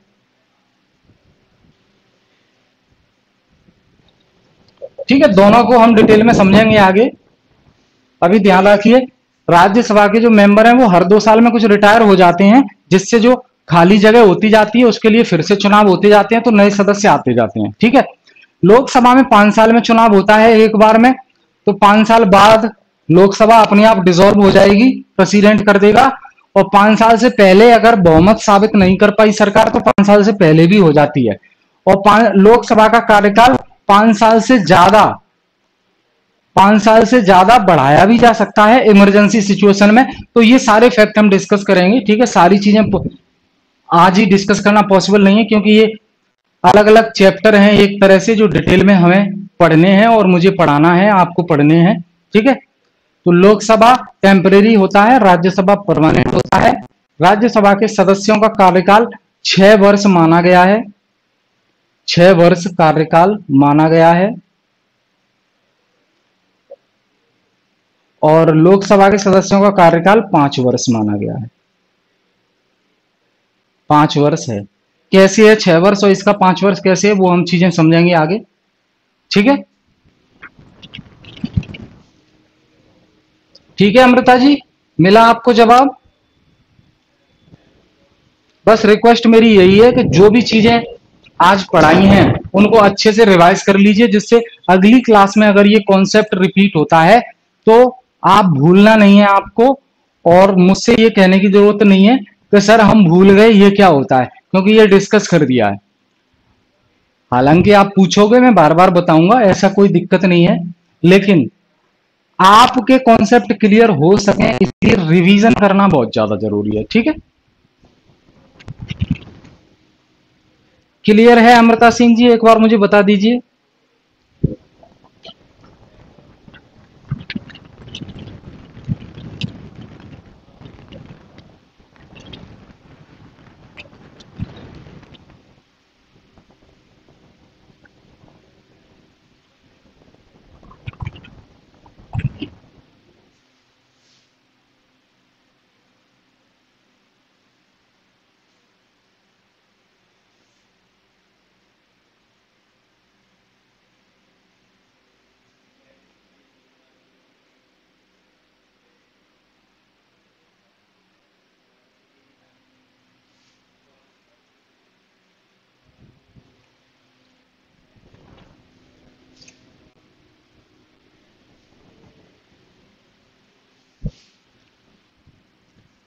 देखिए एक कॉन्सेप्ट है यहां पे जहां पे आप कंफ्यूज हो सकते हैं, सिस्टम ऑफ गवर्नमेंट।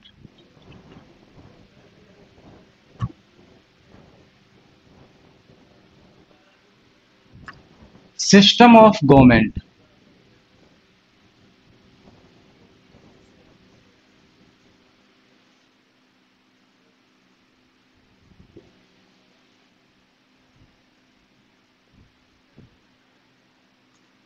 देखिए 3 तरह का सिस्टम होता है गवर्नमेंट का। सॉरी, सिस्टम नहीं बोलेंगे इसको, इसको बोलेंगे ब्रांचेस। ब्रांचेस सरकार की शाखाएं। ब्रांचेस ऑफ गवर्नमेंट, सरकार की कितनी शाखाएं होती हैं? तो पहली होती है लेजिस्लेचर, यानी कि विधायिका।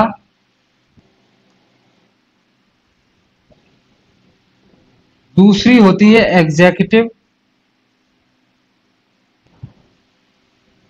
यानी कि कार्यपालिका।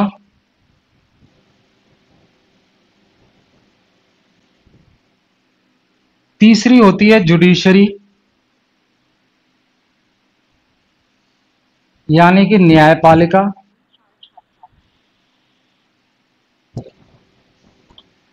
ये शाखाएं होती हैं सरकार की, चाहे वो केंद्र सरकार हो या राज्य सरकार, दोनों की ये 3 शाखाएं होती हैं। राज्य के लेवल पर भी ये 3 शाखाएं होती हैं राज्य सरकार की, जिसका मुखिया मुख्यमंत्री होता है, और केंद्र लेवल पर भी 3 शाखाएं होती हैं जिसका मुखिया प्रधानमंत्री होता है।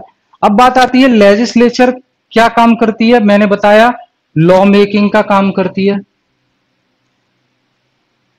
इधर लिख देता हूं मैं, शायद दिखाई ना दे आपको।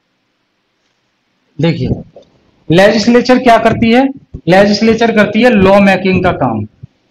लॉ लॉ मेकिंग का काम मतलब कानून बनाना। ठीक है जी। एग्जीक्यूटिव क्या करती है,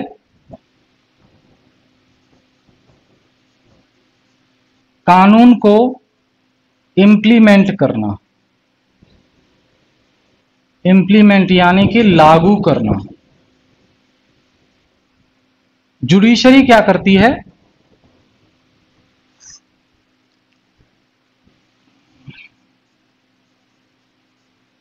कानून का गलत इस्तेमाल रोकना या न्याय देने का काम।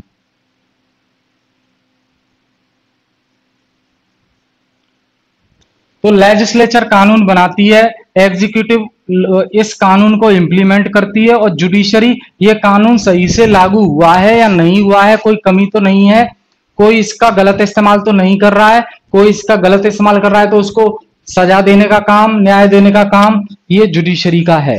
तो लेजिस्लेचर में तो हमारी पार्लियामेंट आती है केंद्र के लेवल पर, पार्लियामेंट आती है केंद्र के लेवल पर, और राज्य के लेवल पर आती है लेजिस्लेटिव असेंबली। असेंबली मतलब विधानसभा।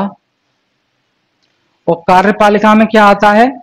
प्राइम मिनिस्टर, चीफ मिनिस्टर, ये सब आ जाएंगे। और न्यायपालिका जुडिशरी में क्या आएगा? Supreme court, supreme court, supreme court आ जाएगा, और हाई कोर्ट आ जाएगा।